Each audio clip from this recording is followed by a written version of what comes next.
የአገር ጉዳይ ሆኖብኝ ይቅርታ።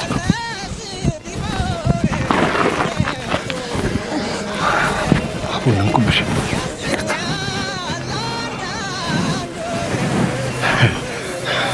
ጤናስጥልኝ የኔ ጌታ አንተው የኔ ብቻ ይበቃኛል። ስንቱ ጌታና መቤት እንደዚህ ተጋድሞ ያየሽ።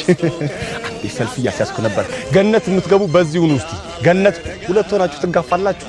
ሲኦል በዚህ በአምስት ሰልፍ አድርጉት። በአምስት ሰልፍ ሂትለር ሞሶሎኒና ግራዚያን ይዛችሁ ወደ ሲኦል፣ የኢትዮጵያ አምላክ ይዛችሁ ወደ ሲኦል። አንዴ ሰው ልሸኝ፣ አንዴ እንግዳ ልሸኝ። ስራ ምንድነው? እንግዲህ እንደያመጣጣቸው ለፍርድ ማቅረብ። አቃቢ ሕጉም ጠበቃውም እኔ ነኝ። እግዚአብሔር ይመስገን እስካሁን ሲኦል የገባብኝ ሰው የለም። እያንኳኳሽ መጠየቅ ትችላለሽ። ይመስገን ነው። ምን ነው ስራው ተበላሽቶ ሕገ ወጥ ደላሎች ገቡበት። ወደ ሰማይ ቤት እናስገባቸዋለን እያሉ በሕገ ወጥ መንገድ ያግዟቸዋል። በማይረባ ሰረገላ ከአራተኛው ሰማይ ላይ መንቆአለል ከአበሻ ንስሐና ጸሎት ጋር መንቆአለል፣ ኑዛዜ ጋር መንቆአለል ነው። በቃ እርግማን ጋር መንቆአለል አራተኛው ሰማይ ላይ ይደውሉና ኤፍሬም ይባላል።